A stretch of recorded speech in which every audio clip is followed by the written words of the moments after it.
I'm Sam Mitchell, and these are my stories. Hi, folks. I hope you're having a good day today, and let me first welcome you to Autism Rocks and Rolls. Now, before we begin, I must note that I am not a doctor or psychiatrist. If your son or daughter needs to be diagnosed with autism, please see a physician.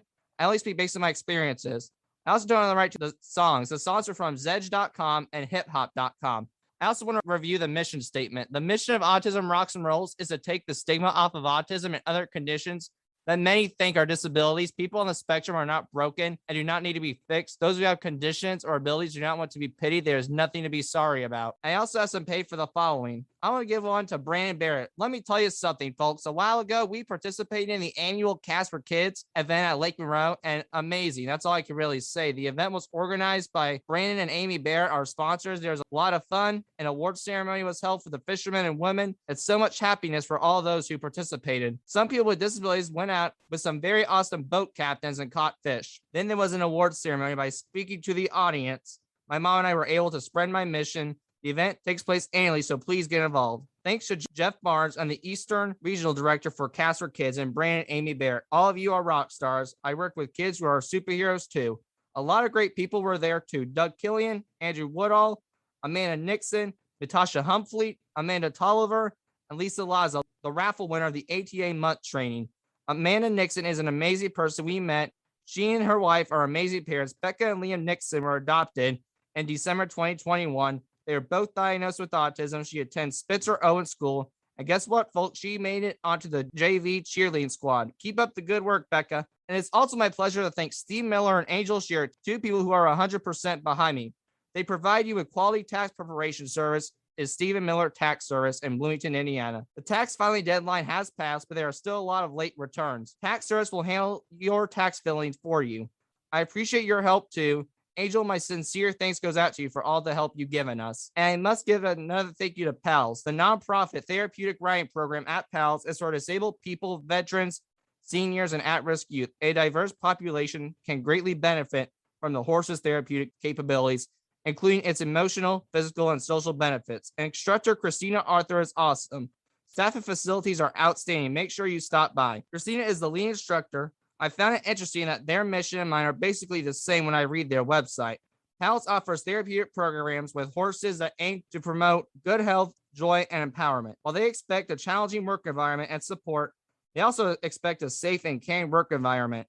It is their goal to encourage growth and individual achievement for all participants that will enable them to achieve their highest potential. The keywords here are highest potential. As with my podcast, Autism Rocks and Rolls, PALS is showing no matter what, all humans have something to offer society, and they will help them show what they can do. Our audience is not only similar, but we are both trying to change the world one lesson and one episode at a time. There are also some people I like to thank. I like to thank my last guest who I had on, David Covey, in C149. Meet Dr. Light and David Covey for more information. But what a great guest, but an even better man. Thank you, David Covey, and having you on my show was a pleasure. I'd also like to thank Jenny Laganar for giving some amazing advice on Clubhouse. But wait, there's more. I want to give one to Adam Schaubel who is going to help me out, and he's only 20 minutes away from where I'm from. It's amazing how small our role is sometimes. Also, I like to give a shout out to the amazing podcast I was on, the SISU Journey with Heather Lucia, Mic'd Up with Mike DiCiocchio, Sweet and Raw with Ayana John, and the Mental Health Casual with Lockie Nua. Check out all these amazing podcasts. I've also entered the 2021 Discover Pod Awards and appreciate your votes. Please vote for me. And as a final tribute, I'd like to express my condolences for Ed Asner's passing and his son, Matt. Ed Asner is best known for his role as the old man in the movie Up. Mr. Asner, thank you for entertaining millions, including myself. Now, folks, we'll be right back, but we got to hear about Wellspring Pain Solutions. So let's get to it. Hello, everybody. This is Mike Glascott from the Glass in the Afternoon radio program on News, Sports, Talk, 98.7 and AM 1370 and WGCLradio.com. And on behalf of Wellspring Pain Solutions, they're happy to partner with Sam Mitchell and the Autism Rocks and Rolls podcast. Wellspring Pain Solutions applauds Sam's mission statement to eliminate the stigma associated with autism. Here's what we want you to do. Check out the website, wellspringpainsolutions.com. You'll find out which of the 4 locations is closest to you. You'll get a chance to meet their team of providers and all the services offered at Wellspring. When you're there, now the fun really begins. You'll find the link to Sam's website, where you'll find all his podcasts, background information on his guests, as well as all the merch in his merchandise store. You'll be amazed. You'll have fun. You'll enjoy it. All we ask you to do is take a listen and spread the word that autism rocks and rolls. All right, folks, and we're back, and I don't want you to be too nervous to meet these fine people. Now, today, I'd like to welcome to our show Miss Maria Adell. She is a mother and entrepreneur and a former special education teacher. Marie's goal is to help others understand autism like her family has had to do over the years. She is a mom to a daughter on the autism spectrum and has made it her life's goal to be inspirational and to bring awareness, acceptance, and attention to helping those on the spectrum be successful. She has not only traveled for educational purposes to places like Ethiopia and Indonesia, but she has also worked on the other podcasts as a guest to spread her knowledge. Let's welcome Miss Maria Adell to Autism Rocks and Rolls. You doing all right, Miss Adell? Hi, everybody. Thanks for having me on, Sam. It's been a long time. You're a very busy man. I try to keep myself busy, but thank you. So my first question to you is, what does being an autistic mother mean to you? It's an interesting thing because for a long time, I didn't actually know that my daughter was on the spectrum, which is really interesting, being a teacher of students with special needs. And at the same time, when I found out, I feel like I had already been doing most of the things to help her to feel comfortable in her life anyway. And so it was more of just an idea of being able to put a label to what was going on, I guess, and help her to understand herself a little bit better. Like being able to say, like, I have autism and this is the way that I express myself. And, this is why I do these things, and being able to have and show her like different videos of people that have autism and, what they're able to do with their life beyond just that label. It's provided her with a different window of what she's capable of and given her a way to express her own emotions and her own thoughts and her own feelings in a way that makes her more confident in who she is. Okay, that's interesting. Let's talk about, as you said, window of learning who she was. You said something like that. What do you mean by that exactly? Before diagnosis, right? Because we just got her diagnosis last summer. And so she's 8 years old now. She turned 8 this year. And before then, it was just kind of like, this is who she is, right? Okay, she walks on her toes. Okay, she, has some sensory issues. Okay, like maybe her voice sounds just a little bit different, like those kinds of things. And just one by one, when you put the whole picture together, it's like, okay, yeah, this is what's going on. But it took someone to tell me that.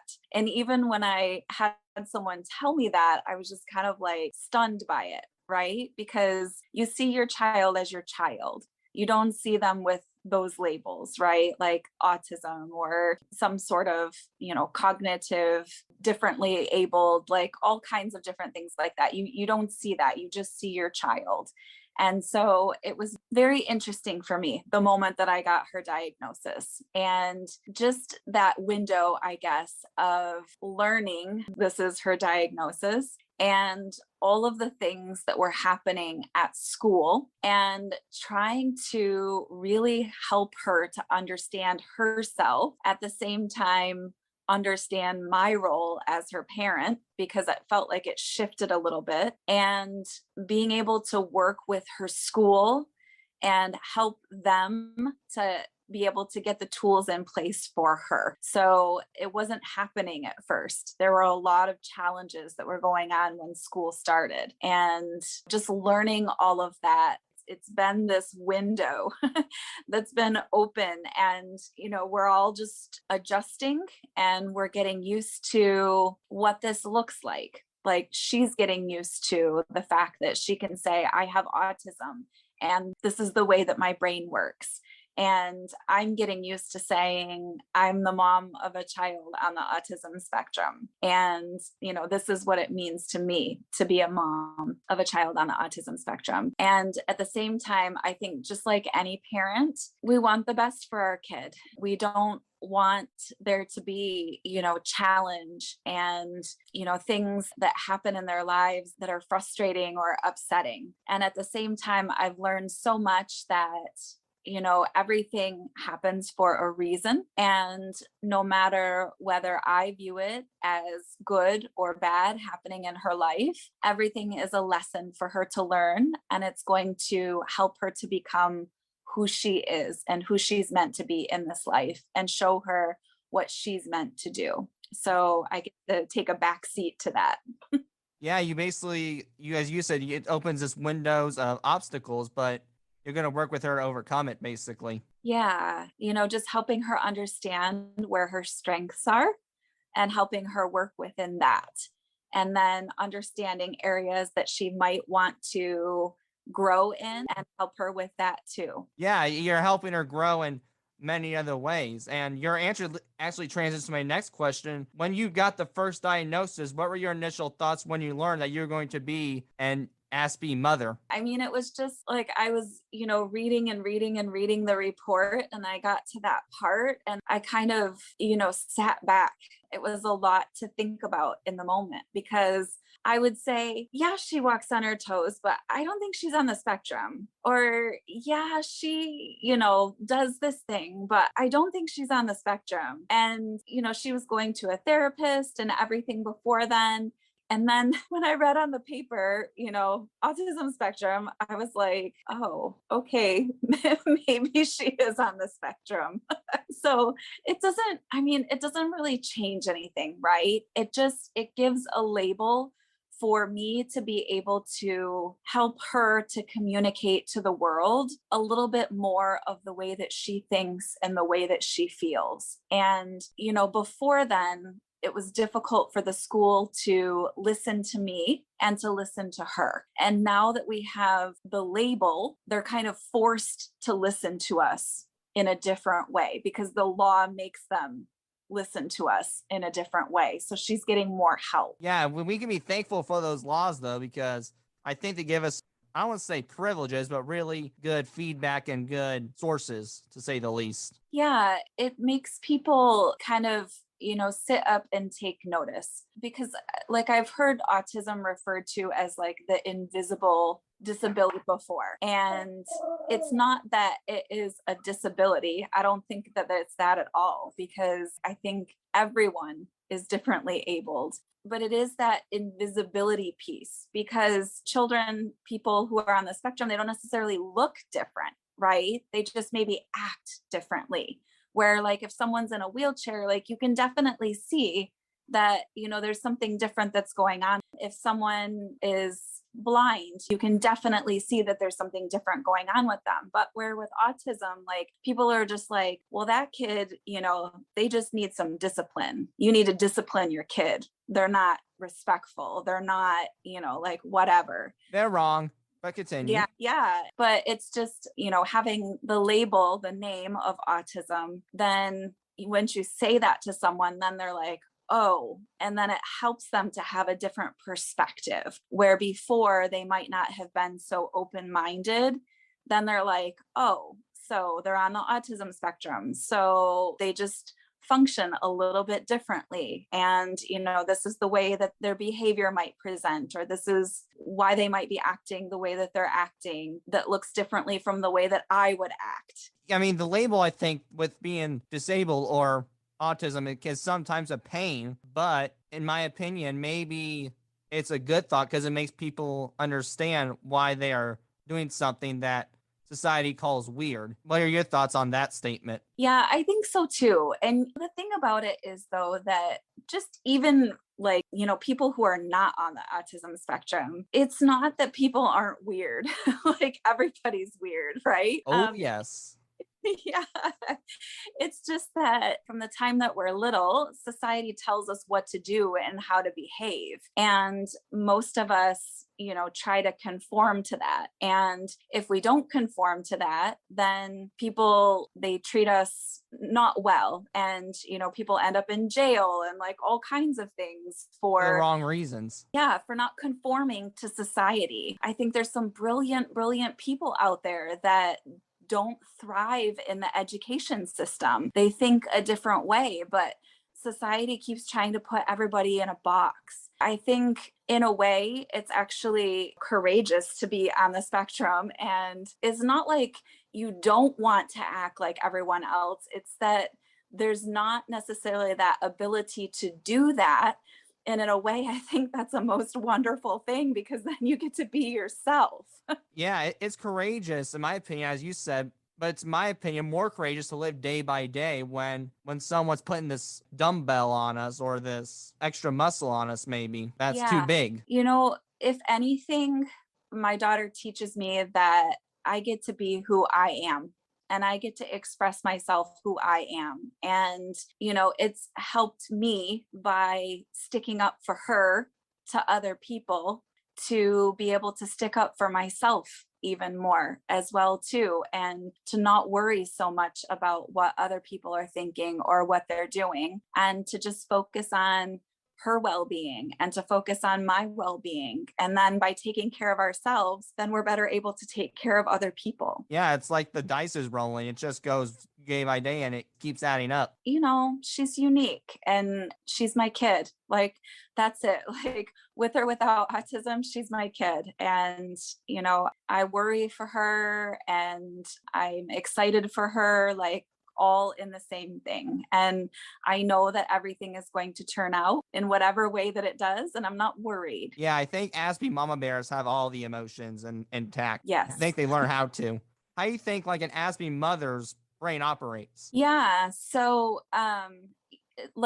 someone who is on the spectrum, or like someone like me who, like your mama, like mama bears. yeah. So, I've often said that I feel like I'm on the spectrum. And I often say that I feel like everyone is on the spectrum. We're just on the spectrum of the spectrum, right? Like, there's different degrees, different varying degrees of it. And, when I look at the way that I grew up as a kid and how awkward that I was in certain ways, I feel like that I understand her so well because I've been there as well. Like, I have sensory issues as well too. I have different social awkwardness as well too. Like, there's different things that I hold that, when she didn't want to wear certain clothing and, would rip it off right away and say that it itched or whatever, I understood that. I didn't, try to force her to do those things, or, that she wants to eat with her hands instead of eating with utensils. It's like,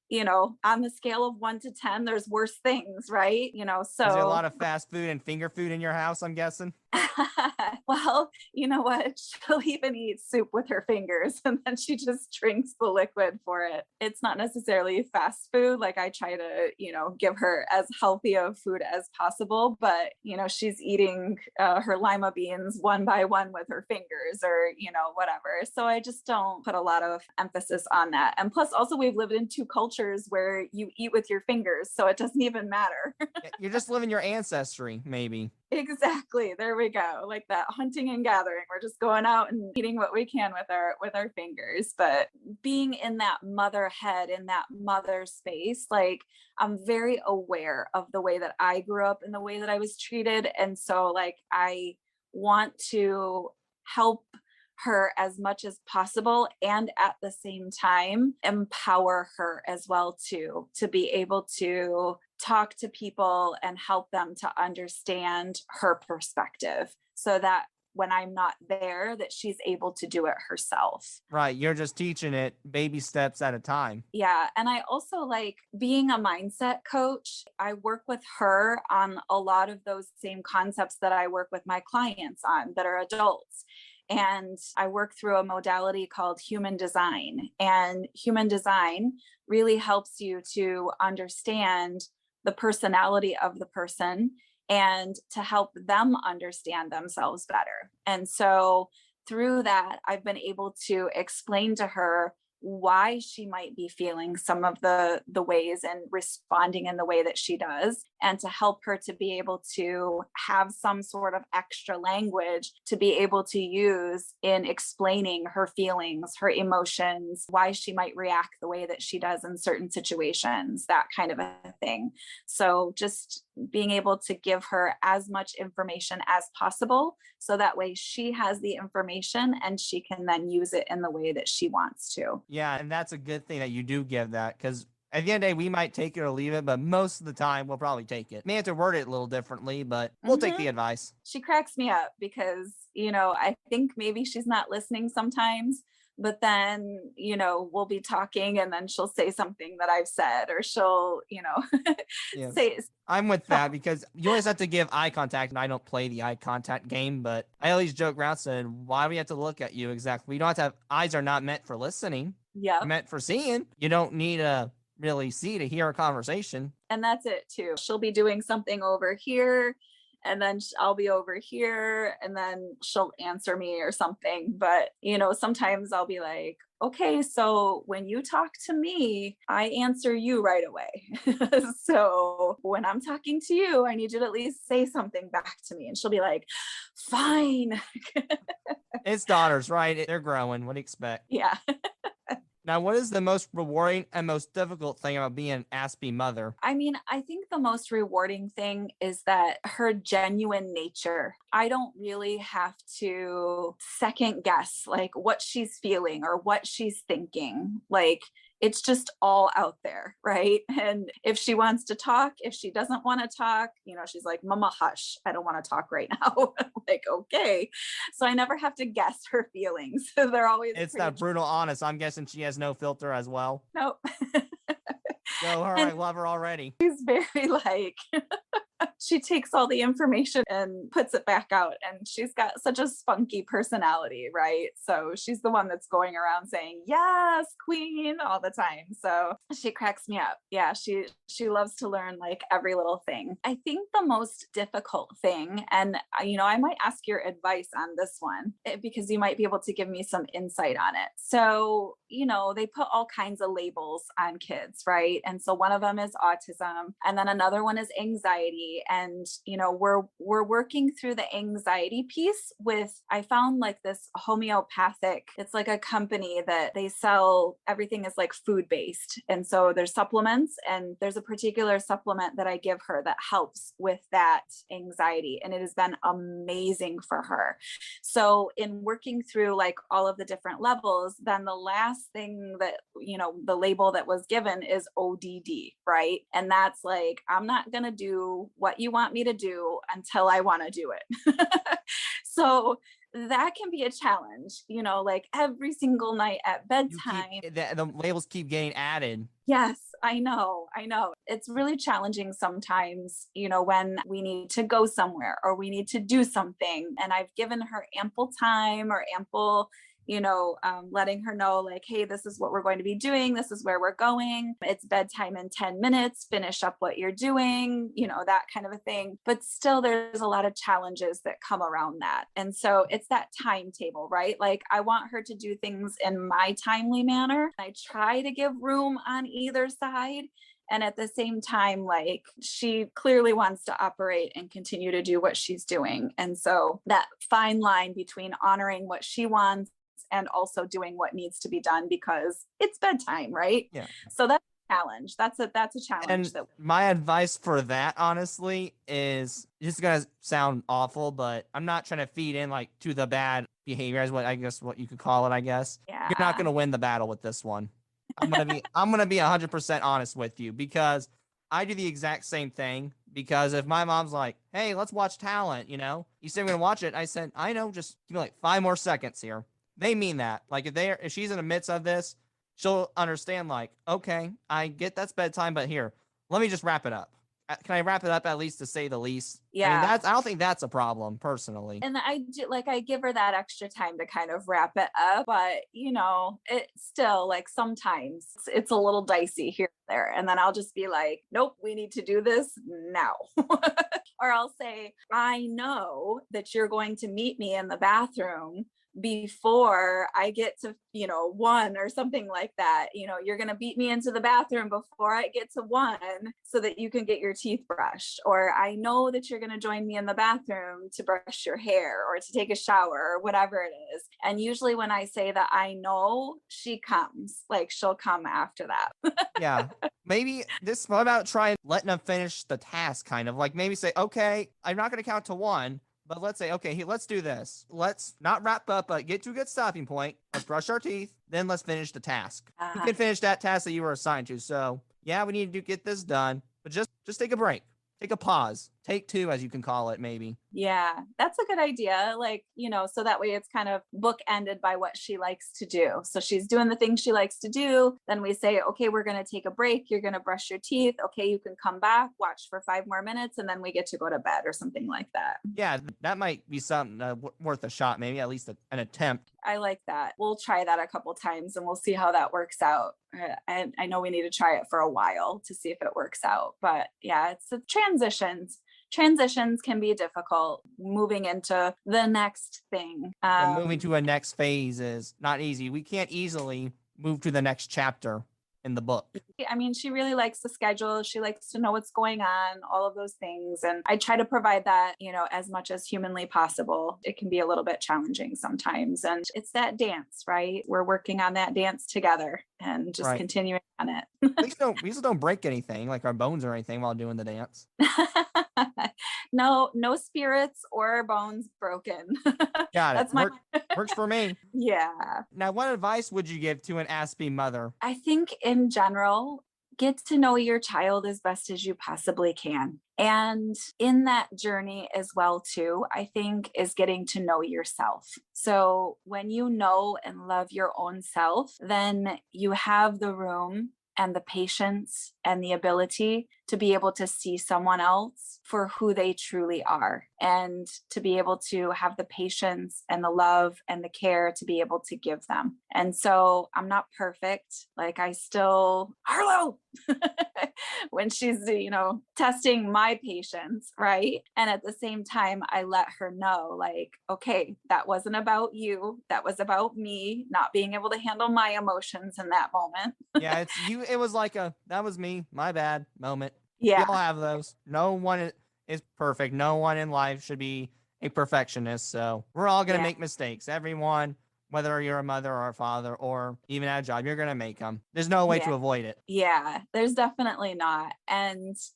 that's why it's so important to really know yourself and to love yourself, because the more you know and love yourself and you accept yourself, you're going to be able to accept anything in other people, and to really be able to have that patience and that wait time to be able to work with that other person in their difference, whether they have autism or whether they don't.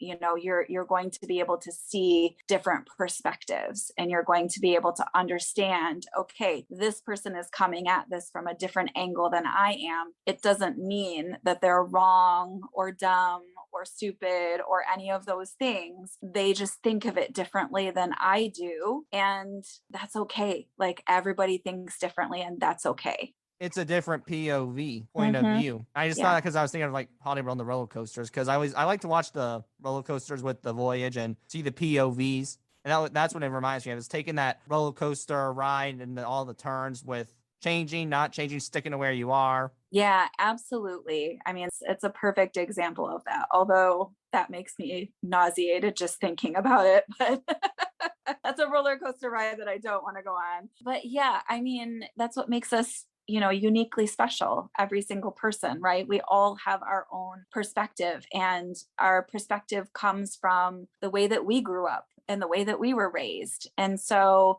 everyone is just trying to do the best that they can. And maybe your best looks different from someone else's best. It doesn't make it that it's any better or worse than another person. Right. And the best part of it is we can offer help at the end of the day. Now, I do want to talk to you more about your speed networking you did from how I met you. So while doing speed networking, what kinds of people have you met other than myself? Have you met others that have either children on the spectrum or who are on the spectrum besides me? It's interesting enough, like that time that I went to that speed networking, that was the first and the last time that I did that speed networking. So it was just on a whim that I decided to do it that day. And nothing happens on accident in the universe. We were meant to be meeting, and, it just happened to be shortly after my daughter got her diagnosis as well, too. So it's one of those things, like the universe, it works in mysterious ways, yet in wonderful ways, right? It's a win-win. Yeah. And I belong to a couple of other Facebook groups that have parents with special needs on there. And I'm in there, I pop in there infrequently into the groups, there's a lot of sadness, in the groups. And I prefer to look at all of the positivity that comes with it rather than the sadness that comes with it. And so it can be difficult being in places like that sometimes. So I'll come in and offer some positivity, and then I might duck out for a while and not come back in there for a few weeks. I've met a few other parents that have children on the spectrum as well. I have an amazing woman who's on my page whose son is on the autism spectrum. And I love, love, love reading her posts because she's always like very informative about her child and how he views the world. And she's phenomenal. I love reading her stuff. And so that's an example of another parent that I've met who, has an equally amazing, outlook on having that diagnosis of autism spectrum, only her child is nonverbal. And so, being able to also navigate what that looks like as well, too. So basically, you're the sunshine of the group. I don't know about the sunshine, but, like my daughter even says to me, Mama, I wish I saw the world the way that you do. I just don't. You don't have to see the world. You can see it your way. There's no different way. You're not forced to see it. I mean, it's not like you're cursed. Yep. Nope. And that's what I told her too, because she sees the good in other people and at the same time has a hard time seeing good in herself right now. And so it's just like, you can't tell someone that they're good and they're going to believe it. They need to figure it out for themselves, what that looks like. And so I just let her know like what I see and how I feel about her, and how other people see her and how other people feel about her. And, like I said, those supplements, they're really helping with that. They're helping with that anxiety that she feels and helping her to, be more level as far as her emotions are concerned. And at the same time, this is something that is part of her journey and she gets to figure it out too. And I'm just there to love and support her. And that's all you can do really as a mama. That's really the best thing you can do, in all honesty. Now, you were mentioning your groups. Let's talk about your group. So what groups are you on and what do they do? So I am a life coach. I work with people with their mindset. And so my group that I have is called Color Your Life in HD. So it's kind of a play on human design and high definition, because I feel like a lot of people color their life in the way that someone else tells them to color it, and they don't color it in the way that they want to color it. Right. And so when you get to color your life in HD, high definition, you get to color it as brilliantly in whatever way that you decide that you want to. And human design helps you to figure out more about yourself and the way that you do want to color things in your life, because everyone else has told you your whole life how to color, and you get to decide now how to color the way that you want to. And that's an awesome thing, because I'm HD and really like fancy coloring. That's not my cup of tea. The way I color is sloppy, but I guess it could be an autism brain, because I guess autism people can live in, I don't want to say like a sloppy lifestyle, but like a sloppy mess, but a good type of mess. Yeah. And that's the way that you choose to live. And that's what it looks like for you. And then I've seen other people on the spectrum too. Like I was just watching this show called Glow Up like a couple of months ago, and it's this makeup show that's on Netflix, and there's several people that are on the spectrum that are on that show, and it was based in England, and people came on there and they did effects makeup, right? So like, put on prosthetics or made people look pretty, or made people look scary, or did like different kinds of things with makeup effects. And on the second show, one of the people on the spectrum actually won the whole show. But, she won it because she's very meticulous, very like, detail oriented. Calculated. That's how I describe them. Very calculated, very picky when they strike. Let's put it that way. Yeah, absolutely. Just like anyone else. Like, I mean, I know people that are neurotypical that are sloppy, and people that are neurotypical that are very precise. Like it's all kinds of things with different people. And so I created that group for that. And, it's for, in particular, people who are in the entrepreneurial realm. And so it's to help them to understand that they don't need to be perfect, that they get to do things the way that they want to do, and to really start seeing their challenges as their superpowers and how to utilize their challenges as their superpowers. So, and then I seek out other groups that are similar to that, places where I can kind of post in there and be able to attract people who need that kind of care and, I don't know, assistance in their life, so to speak, to be able to learn how to do that, to learn how to be more themselves and less like what other people tell them to do.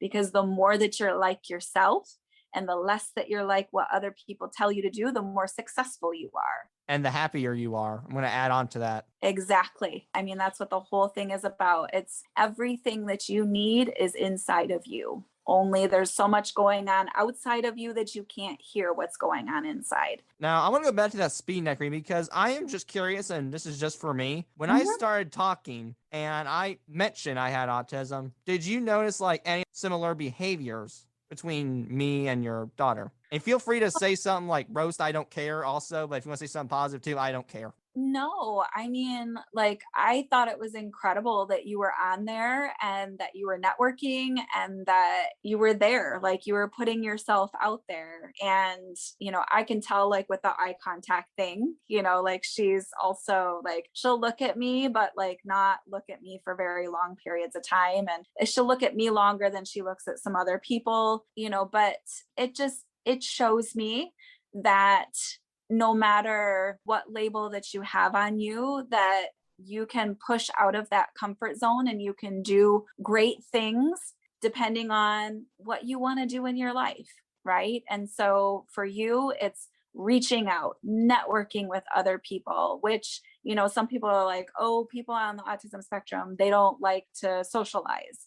Well, that's clearly not true, right? So I love that you are breaking those barriers that people try to put up for people on the spectrum sometimes. Right. But the statements that they say, like they don't like to socialize, I'm not going to say like, oh, they're 100% right. No. They're true to an extent. My problem is with those type of statements is they need to reword it. Say some. Let's remake the statement. Yeah. And I don't even think it's that they don't like to socialize. I just think that, there's so many different other things that are going on. There's a lot of sensory stuff that's going on. There's a lot of, input coming into the body that is perceived in different ways. Like, the one parent that I told you that is on my page that I like to follow her stories. She just wrote a story about her son and getting haircuts and how he would say ow when he got his haircut. And so she asked an adult that was on the autism spectrum, like, what is it like to get your haircut? This other person who also did not like to get their haircut. And he said, you know how it's like to clip your nail down too far and it hurts? He's like, every single hair that gets cut feels like that. Like they're actually able to feel every single hair getting cut. So if you had that happening to you, wouldn't you not want to get your hair cut either? Probably not. Yeah. So it's really being aware that, people experience things in different ways. And I think, people on the spectrum are here to really show us that just pay attention to other people. Pay attention to them and ask them what they need, ask them what they want, pay attention to body cues, to verbal cues, to facial cues, and, really just get out of your own head. Pay attention to someone else but again, like we're not able to do that when we haven't taken care of ourselves first. We're so worried about ourselves because our needs are not being met that we're not able to look at someone else and see what they might need. I would agree that because I've had a guest on one time see 141 meet Asta and Suzanne Sarah Tomko for more information on that. But she once said that. She said in her bio, she's a mental health advocate and we should take care of ourselves first before each other. Well, you just reminded me of that to a T. Yeah. And I think, the thing about that is that from the time that we're little, we're taught that when we think of ourselves, that's selfish. And selfish is given a bad and dirty, meaning to it, where actually it's the best thing for everyone if we take care of ourselves first, because then we have the energy and the patience to be able to look at other people with love, with compassion, with tolerance, and really be able to understand another person's point of view. Now, to help other parents that might be staying in your shoes right now, what have you done to help your daughter be successful? I mean, there's probably a million and one things that have gone into this, just counseling really helps, being able to have somewhere where she can express her feelings and someone that she feels safe with. We're going to be starting ABA soon. So that's another thing too. Also, again, it goes back to me taking care of me. So I take care of myself a lot. So that way I have the space to be able to take care of her and listen to her in the way that she needs to be taken care of. For me, it was really key to stop teaching and go into my business full time, because now I have much more space and time to be able to spend with her. And I don't really call it spending time, I call it investing time, right? So like I'm investing time in her. So that way our relationship is better in that way. Like she feels more calm, less nervous, more seen, more heard, which eliminates a lot of behaviors because I'm more calm. So she feels more calm. There's just a whole host of things. Like I said, those supplements really, really, oh gosh, I can't even express to you like how much that has been a game changer. And really, it's not something that you take to suppress anything. It works with your system naturally to help you with natural foods, to help your gut to be the way that it's meant to be in order to be able to absorb your food properly so that it goes to your brain properly, all of the things. So that's been a really big helper too. And I don't know, just listening to her, right? Just listening to her, really being able to empathize with her and not try to fix it, right? Like you said, she's not broken. She doesn't need to be fixed. It's being able to listen to her and really understand her. And, sometimes she doesn't need me to say, oh, you're not this or you're not that. She just needs me to listen and to say things like, I'll bet that that's really difficult for you. Do you want to tell me about that? And that's it. Yeah, because at the end of the day, it's her choice. I mean, do I have some issues that I want to have helped? Absolutely. But do I have some that I rather not say keep private, but try to figure out on my own and challenge myself? Yes. And like 3 questions that I ask is, do you want me to listen only, like not talk at all? Do you want me to just listen? Do you want me to listen and respond to you, like give you advice? Or do you want me to listen and then take action, help you with something? So if I ask those 3 questions and figure out which one that she wants from me, then I know, like, don't give any advice because she just wants me to listen. Or, I can give advice, but that's all that she's asking for. Like, what should I do? Or if she needs me to like jump in and fight a battle with her, what does she want me to do? If you have to jump, I guess you gotta put on the sumo suits, right? Oh, those are fun.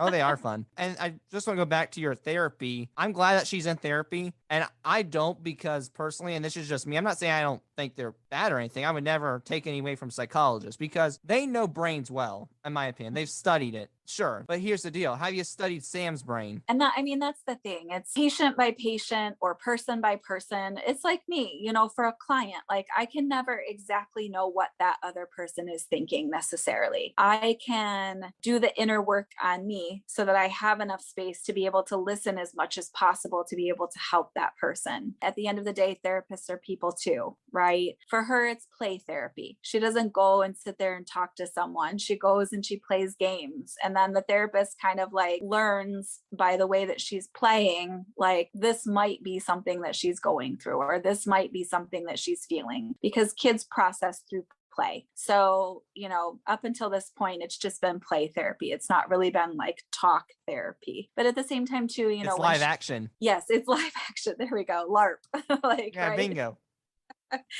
But when we're lying there at night together and she's tucked into my arm and we're reading a story together, and we turn the lights off after that and we lay there, and sometimes she talks to me and she shares things with me that she wouldn't typically share with me. So that's a good time to talk it out too. I would also agree with that statement, because at the end of the day, I mean, the parents are there to help always, and when it comes time, we do open. It just takes the right thing to doing the right feeling. Everyone wants to feel safe, right? Like that's one of our main basic needs, is to feel safe. And so I know that when she feels the most safe, she definitely doesn't like people yelling at her. So like at school, when the teacher even raises her voice, like it sends her into such anxiety. But every once in a while, if I need to raise my voice at her, which I don't need to, it's just like, well, sometimes, that's like the last Sometimes you resort. want to go, oh, I mean, Yeah. we all have those feelings, I think, when we're parents.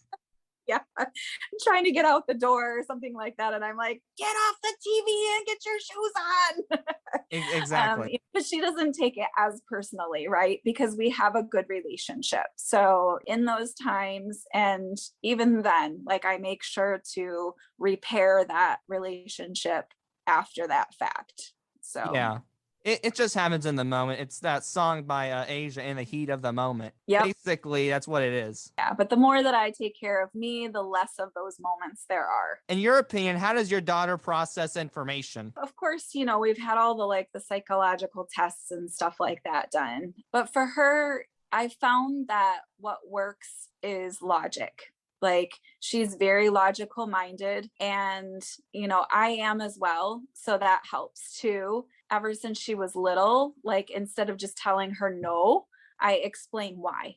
Right? Like I don't really use the word no. I just say like, okay, we're not going to do this right now because, and then I'll share like the reason why. And then, she's able to repeat it back to me. Okay, like, another time, like I'm not going to do this because like this kind of a thing. So, she's very logical minded. I feel like she could be a lawyer. She's really good at negotiating. Did you get that from you? Quite possibly. And at the same time, I think maybe she's already out-thunk me.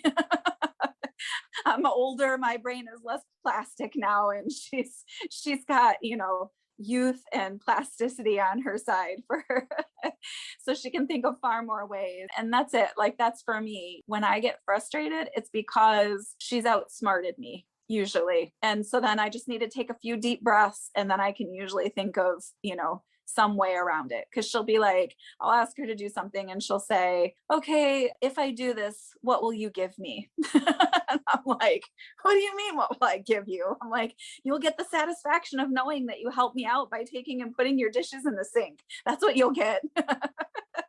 Sometimes you ask though, like me, I want to get mad. I just laugh and be like, how did a 9-year-old outsmart me? How did that happen? I know. I mean, it like, I just have to laugh. Most of the time I just have to laugh because, or I'll say, okay, you have an option between this and this. And she'll be like, how about this other thing? She'll give like a third option.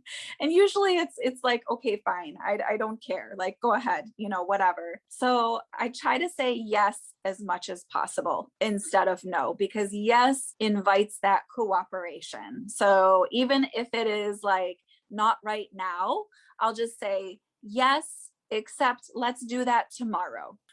Right. So that, and in my opinion, to piggyback off that, maybe with the no's, I think with the best thing that works for me, and I'm not a doctor, but works for me, if there's a yes behind a no. So it's like, no, you can't do this. However, yes, you can do this. Yeah. And just giving that tone of like moving in the direction of there's a possibility here, right? Like she likes to keep possibilities open. And I think the thing behind the no is actually energy, because when we say no, there's like a closing off of energy. It's final. It's like boom, in your body. And when you say yes, that's like an opening of energy. It's positive. It goes out. It shares, right? And I think that so sensitive sensory wise that she can feel the difference in my body language when I say no versus when I say yes. And it's uncomfortable to feel that closed off no feeling, where if I say yes and it's that open and warm feeling, then there's less resistance there. She doesn't feel that blocking so much. And so it's not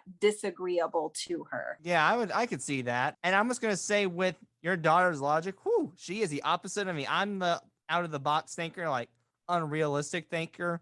If the situation involves me having to be a little unrealistic for a minute, climb up the roof and sit there to calm down, so be it. I mean, I know it's a terrible example, granted, but that's the only one I could think of in the moment. Yeah. Have you actually climbed on the roof? Not yet. I haven't had to go there yet. The key word is yet, though. Yes. Keeping possibilities open. Yeah. I am also curious about you being a podcast guest because I've also seen you're on a guest on other shows. So when you accepted being a podcast guest as a side job, how did that happen? Yeah, I think just wanting to get the word out there about what I do, because I know that the work that I do is very important. And for people to see what I do and say, yes, I feel like, other people would benefit from that. Who doesn't want that, right? Like, who doesn't want to be able to share what they have when they know that it can benefit other people? And at the same time, not really assuming that I have the answer for someone, maybe just a solution that they might need, and like they get to figure out whether or not I have what they need or what they don't. And so when I look for podcast opportunities, I look for ones that mesh with what my particular zones of genius are, so to speak. So I'm not going to go and apply for, a podcast about, I'm like Pro wrestling. Yeah, there we go. Mud wrestling, right? That's a perfect one. I'm thinking because also too, I have varied interests. So I'm an artist. I like to do artistic things. I cook. I'm really passionate about nutrition and, the way that the body works with nutrition. I'm passionate about the way that the mind works. I'm passionate about, really helping people to understand themselves. And it's not a very I don't know. I mean, I'm going to use this word, but it's not a very sexy thing to be like, oh, I can help you understand yourself better, right? Like, what does that even, I guess it could be if you put them in a trance. Yeah. Sign me up for that, right? Because most people are like, well, what's wrong with me? Or there's nothing wrong with me. There's something wrong with other people. So it's like when you come at it from that angle, it's, trying to help them to understand what you do and how what you do can really truly be useful to them. And so I look for podcasts to go on that fit that bill. And then I put myself out there. I say, if we would be a good fit, I would love to come on and, share what I do. And so then we see if it's a fit or not. And if it is, great. And if it's not, that's okay too. Out of curiosity, I have a question. I think I'm going to modify it a little bit. So why podcasts exactly? Why not something else? Why not like you say you're cooking? Why not go not the cook shows, obviously, but why not go to a culinary school or something like that? I mean, well, podcasts, because you can sit in the comfort of your own home, right? I'm a bit of a homebody, so I don't need to go anywhere to do that. And it's not that I don't like to go and do, different kinds of things. Fun fact about me, I used to live overseas. And so I traveled a lot when I lived overseas. And you mentioned that at the beginning, but also too, every time that I would go and travel to a different place, I would always take a cooking class there. So I've taken cooking classes in countries all over the world. That's something that I like to do. So I like to do things like that too, in person. Just when it comes to business, it's really efficient to be able to just get on the computer and do a podcast or do a blog, do some writing for someone around that, or get in their group and speak in their group. I've also been on TV, those kinds of things, but I can do it all from the comfort of my own home. And that's pretty good. There's no place like home, like they say. So now with podcasting, what kind of shows are your favorite to be on? Yeah. So I think ones that have an inspirational message. That's been my theme. So, something that helps people to think about things in a different way and really, get them out of their comfort zone a little bit and just look at things in a different way. Yeah. I think trying to show people that you can do stuff in a different way, because everyone has to have a story, and to be inspirational, I don't agree with that. I mean, you sort of have a story, I'll be honest with you, with being an Aspie mother, but you don't have a full, oh, I lost my leg, I'm an inspiration now. Nope, it's not that at all. I mean, it's for me, I talk about this in my group a lot too. I grew up in a home that was not so loving or caring or kind. So there was a lot of physical and emotional abuse in my childhood. And, to come away from that and go into school for teaching and learn the way that we're meant to be treated for optimal growth in our life, and to be able to put that into practice with children, and then to have a child of my own. It has given me both sides, right? It's given me that side to understand people that have been through abuse, and it's given me the side of understanding what it can look like on the other side of that. And so being able to know both sides is what allows me to be able to do what I do now. If I had not experienced abuse, I would not know and come through it and be the way that I am. I would not know how to help other people to do the same thing. So, as terrible as it sounds, I'm sure that you will understand as well.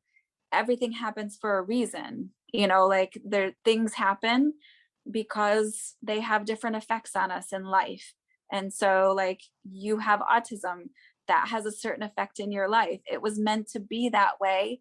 And you are who you are today and doing what you do today because of that, right? Yep. It's like my mother said, if I didn't have autism, would I be able to do this? Answer, nope. Yeah. Who knows what we would be like or what we would do or how we would come through, so we don't have to have some terrible story that helps us to be who we are. And at the same time, I think if we don't know some of the darkness, then how do we know what the light is, right?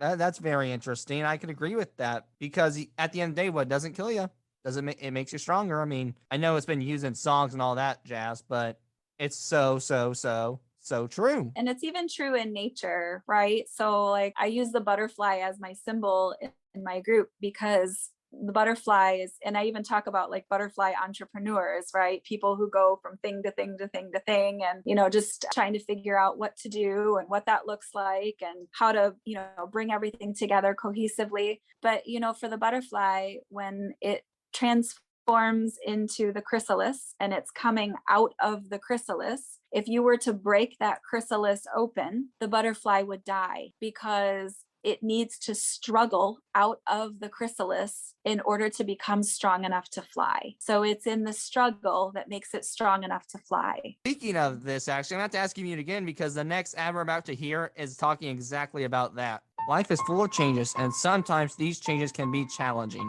Heather Hudson, clinical social worker and therapist, enjoys helping people navigate through these difficulties in life. In her practice, Heather offers successful ways people can cope with these seasons of life. She offers helpful and practical resources and options, as well as caring, non-judgmental, and empathetic listening. Heather believes you are the expert in your own life. In the year 2020, we all know it was a hard year with the COVID pandemic. COVID has caused grief, loss, and isolation. Heather can help with these feelings. Her other specialties are children dealing with divorce, abandonment, death of a loved one, and other losses that affect your life. Although Heather cannot offer legal advice to you, she can discuss with you what kind of legal assistance you need and what you need to know and how to contact an attorney. Contact Heather today at 812-325-4009. All right, folks, and we're back, and please check them out as they'll guide you to the right path. Now, Marie, before you could continue, I want to know, what is the best way for, like, if a listener wants to reach out to you, if they want to talk with you or even collaborate with you, how can they reach to you? They can come and find me on Facebook at Marie Adell. I think it's Marie Adell Grow You is my URL. So facebook.com, www.facebook.com/Marie Adell Grow You, GROW, and then the letter U, not YOU, but it's like Grow University. And then my group that I have, Color Your Life in HD. And again, that's like Facebook /groups/Butterfly Entrepreneurs is what that is. Okay. So those are two ways that they can reach me. I was just curious. I bet someone might want to reach out to you if I had to guess. Now, I know that you're a world traveler and you've obtained education in Ethiopia and Indonesia. So I am curious. So you did do some teaching. So when you went there for educational purposes, what was the main goal? Every place pretty much that I've traveled, I've gone there as a teacher. So I worked in international schools when I was overseas. I've been teaching, I taught professionally for over 20 years, and it was mostly in early childhood and in special education. So I have like all of my schooling, all of my degrees are in teaching and psychology. So that's my background. And I had always wanted to travel, being able to live overseas afforded me that ability to be able to do that. It was an amazing opportunity and an amazing life. And I was there for almost a decade. And I worked in international schools. And at the same time, like I made it a point to get out and really understand the culture of where I was and really just kind of dive in headfirst and, make myself a part of that world too. How did you make yourself a part of that world, as you say? Oh, well, by really getting to know the local people that were there, because like the temptation when you go overseas, because you are an expat and then there's other people that are expats as well, is to only keep yourself in the company of expats and not really go out and make friends in the local culture. But I just went out and I made friends with anyone and everyone. And so, one of my experiences that I had, like when I was living in Indonesia, is going and kind of like backpacking through part of Indonesia with a friend who was Indonesian as well too. And, we stayed at little places that were maybe like $3 a night or something like that. It ended up being. And, every single place that we went to, I told her to ask, what's the best food here? What is the number one place to eat here? And so we would always get pointed invariably to some place. And we had the most amazing culinary experiences and, just got to have fun and travel. And I got to see Indonesia in a very different way than most people do. Wow, I bet that was a good time. I've never been to Indonesia because I don't think I'm ever going to travel out of the country. Let's put it that way. Oh, well, there you go. You would know if you traveled to Indonesia for sure. Yeah, I think you would. Now, I do want to talk to you more about your daughter's behavior, so I am curious. Let me ask you, does she have like anticipatory anxiety or something like that? Like where something like, if an event would happen? Like, does she do that? She doesn't explain to me that she has anxiety. She just tells me I'm a very scared little girl. So that's the way that she describes herself. And, I think it's noises that, upset her, particular vibration in the tone of people's voices. I'm not sure if her teacher actually yells at everyone in the classroom, but what she says is she raises her voice. And when she raises her voice, it's the tone of the teacher's voice and whatever she's saying, also too, like she's told me, because I try to ask her questions to understand what it feels like to be in her body, right? So I ask her what does it feel like coming into you, like when you're at school, when you're sitting there at school, when you're in the classroom, like what do you feel? And she said, I feel, what did she say? Exactly how she worded it. It was like, I feel the despair of all the other children in the classroom was basically what she was like.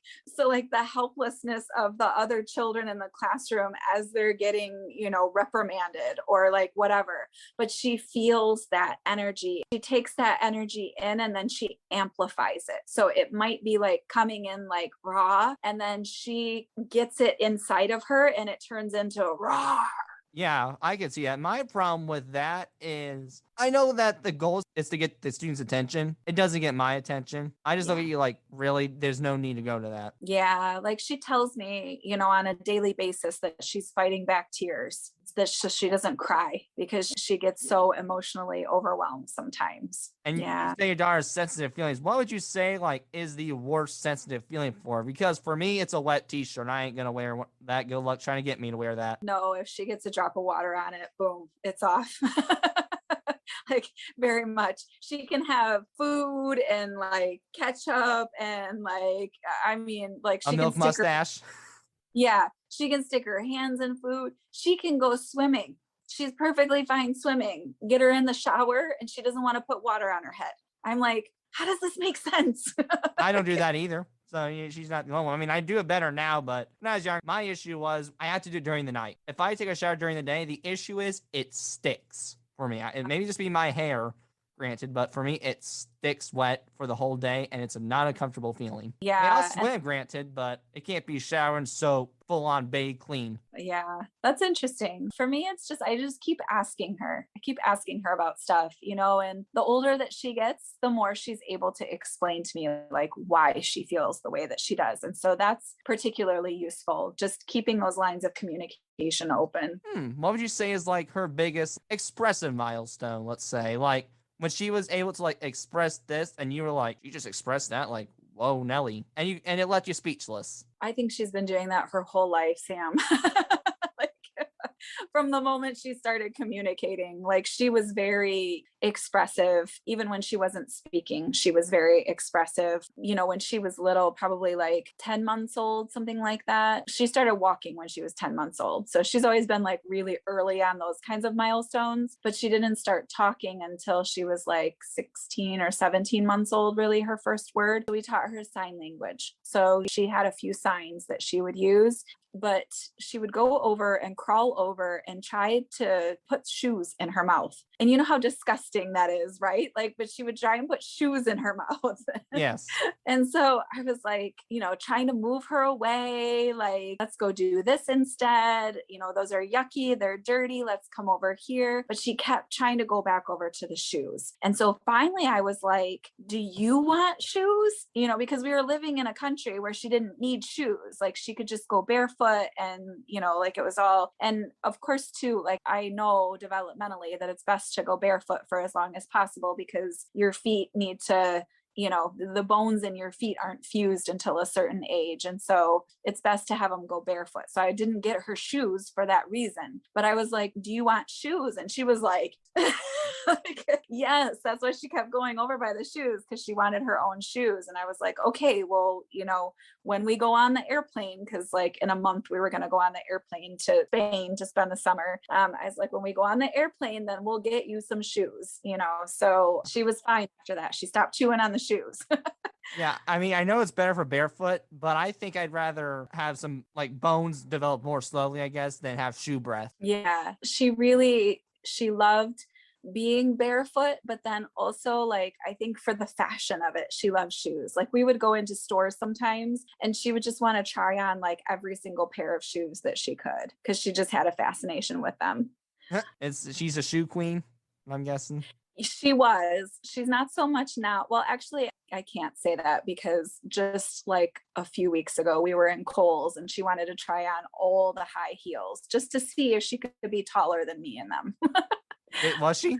No, not yet, but she will be soon. She's 8, but she's almost as tall as I am. I'm the shortest thing. She's probably taller than me. Put that way. Yeah. Now, I do know that you're married. So do you like, and your husband and your daughter like exhibit like a similar behavior that would be considered autistic? Well, yeah, her dad for sure. I'm remarried, so not necessarily her stepdad, but like her dad, yes. Like there's things that he does that definitely could be considered on the spectrum as well. May I ask what they are? So like he could play video games from morning until night and do nothing else. Like that could be his voice is quite monotone, so he doesn't really have a prosody to his voice, like at different pitches or different levels. It's pretty much like all the same. And he exhibits some of that same like, I'm not going to do it. You can't make me do it. Like, I'm going to do what I want to do. He's a stubborn personality. hard-headed. You know, I was going to say it a little nicer than that.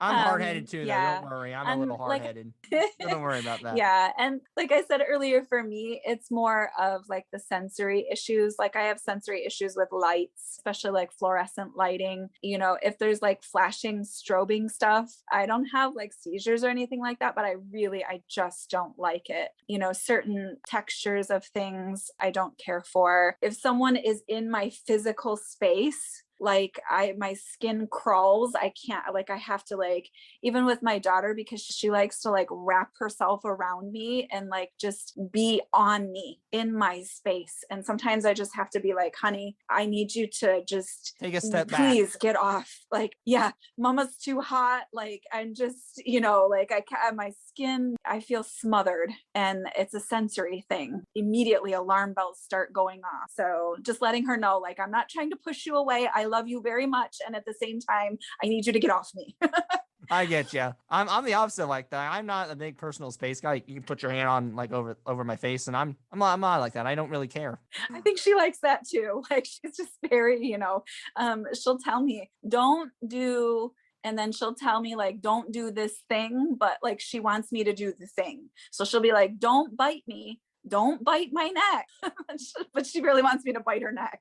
Or Don't do she'll be it. like, don't squish me. Hey, it's Yeah. all in the nature of fun, I guess, maybe. So I have to read into it. Is it really what she wants me to do, or does she really not want me to do it? Exactly. Don't tickle me. Now, I think I'm going to have you mute again because we got to hear about one more ad. And it's going to be the barn on Maryland Ridge. So let's get to it. There is a hidden gem in eastern Greene County, folks. Fowler's Pumpkin Patch and the barn on Maryland Ridge Wedding Barn. Autism Rocks and Rolls is very proud to tell you about our friends Perry and Renee Fowler and their place of business. Both Fowler Pumpkin Patch and the barn on Maryland Ridge is a relaxing drive approximately 15 minutes from the heart of Bloomington, Indiana, and an hour south of Indianapolis. You can find them at 5347 South Greene County Line Road, Bloomington, Indiana, 47403. The property has numerous picture locations, including several rolling fields, antique tractors, red and rustic barns, trees, and much more. Customized wedding packages are offered on their website. The surrounding area also provides several hotels in which to have your guests stay for your destination wedding. Also, Fowler's Pumpkin Patch is a family-owned and operated seasonal pumpkin patch. It's the perfect place to take your family for some fall fun. Enjoy picking out pumpkins, hay rides, a corn maze, and a petting zoo. Call the Fowlers today at 812-327-4895 or 812-325-6022. And yes, we are finally back for the final time for this episode. And when you check out this barn, you'll definitely hear the words "I do." Marie, I am curious. I know you gave advice earlier in the beginning of the show, but what about could you give advice for the terrified parent or grandparent? I mean, in general, whatever that we think about grows, right?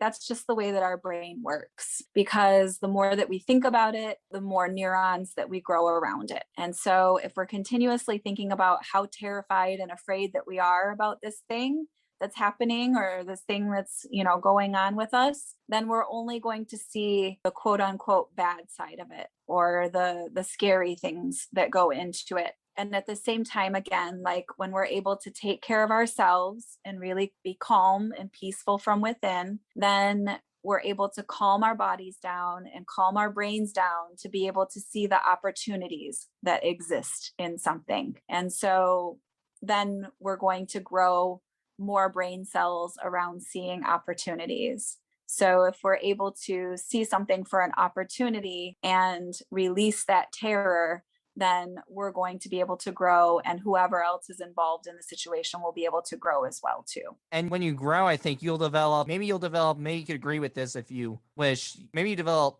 peace and patience. Yeah, I mean, it's all rolled into one. The more that we're able to really understand ourselves and have that peace and that calm and that happiness within ourselves, then the more that we're able to put out that energy into the world, and the more that we're better able to see and hear and listen to other people, and really just view life as this thing that's happening for us instead of something that's happening to us. Right. You have patnits, maybe. I basically just combined the word peace and patience, but it's what you have, I guess. Patnits. Yeah. Patisse, maybe. Yeah. Pateace. Putting all of that together. And I mean, that freedom to be you, right? That's all we want people to be able to do, is they to want to look have at the us. right to be themselves. And thankfully, we live in a country where we get to be. There's a lot of people that do get to be who they are. We have the ability to be able to do that. Although most of the time we are in our own jail as far as that's concerned. Hold ourselves in a jail our whole lives because we think that we don't have the choice to choose. And the day that we understand that we do have a choice, and the day that we seek someone that can help us to grow that choice, that's the day that we set ourselves free. Yep, I would agree with that. We can break the shackles, but the only person who can break them is you. Now, these are just for fun, so these won't take up much of your time. So what is your paradise meal or your favorite food, and why is it your favorite? That is a very difficult question, actually, Sam, because I am a foodie. I love food. So I love a good salmon meal, like salmon with some olive oil and some lemon. That's really good. And some sea salt on it. I love dark chocolate, anything that's dark chocolate. I'm a big sweets person with dark chocolate. I love fine restaurants. You go there and they do the big meals and the all the world class. Yes. If I could just get paid to go and eat at fancy restaurants and give them, ratings, I would do that. The food critic. I guess that's what you wanted to do. I love food. I'm a big foodie. Now, what is your favorite movie or TV show, and why do you like it? I don't think I have a favorite. I tend to enjoy the feel-good movies, the ones that have like some sort of inspirational message. As far as shows, I like to watch reality shows more than anything. The ones that have where they create or they make something, artistic. I like to look at the end, like and see the end. I like to see people winning. I tend to seek out like comedy movies because I love to laugh. So ones that are really, really funny movies. And I actually like, like the kids movies too, because they have some really funny stuff in them. Oh yeah, you wonder sometimes like, oh, I watched this as a kid. Now I get it. Yeah, like Harlow loves to watch My Little Pony, and I watch it with her because there's stuff in there for me too. Now, what has been your favorite vacation that you've ever taken? Not the ones with educational purposes. I mean, you can listen if you want to, but why did you enjoy that vacation very much? Yeah, I mean, again, like I've traveled so many different places in my life and I've loved everywhere for different reasons. I think that it's more about the feel of the place rather than the actual location. And so for me, like Bali has been very spiritual, Thailand is very spiritual, and Hawaii is very spiritual. And so I love all of those places for that, the feel. Okay. What part of Yeah. Hawaii did you go to? Like the Big Island or like Maui or? Yeah, I was on the Big Island.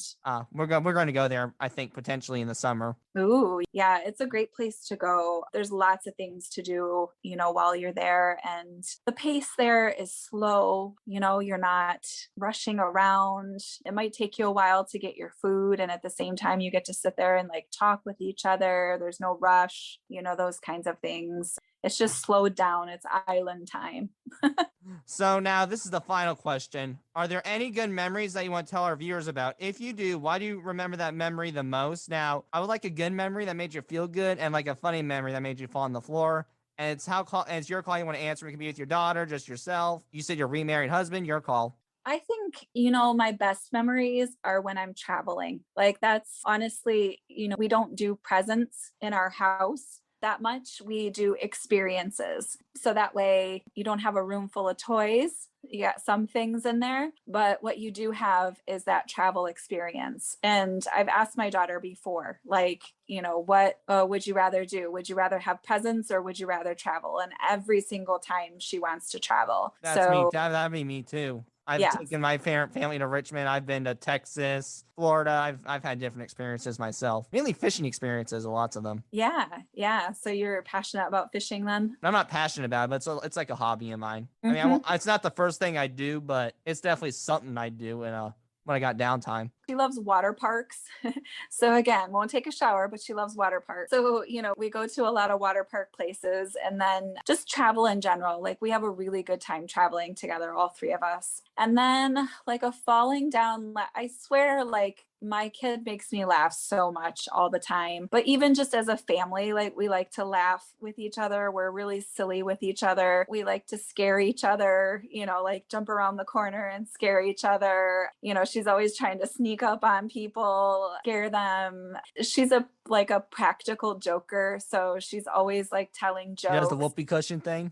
That type. Yep. All of those things. She likes doing all of that stuff. And so we're constantly laughing together and just, like she's just random and unexpected. And so I'm always laughing because she's just always saying something that is just like super funny. And I'm really weird too. Like she's always talking about how weird that I am. Because I swear I have the humor of like a 12-year-old boy. And so like I'm always saying funny stuff to her and we just laugh and like we talk in different accents and just make each other laugh all the time. I think every family member has a good time, but here's an innovative idea. Maybe use the water park for a shower. If it didn't have the chlorine, it might work out.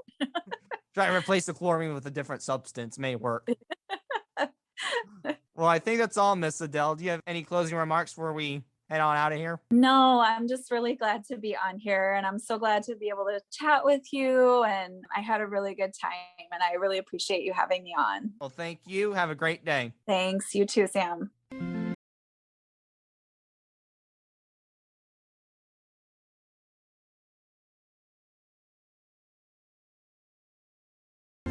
Thanks for joining me for this episode. Please tune in for another episode coming in very soon. Hope you enjoyed listening to me ramble. Thank you very much.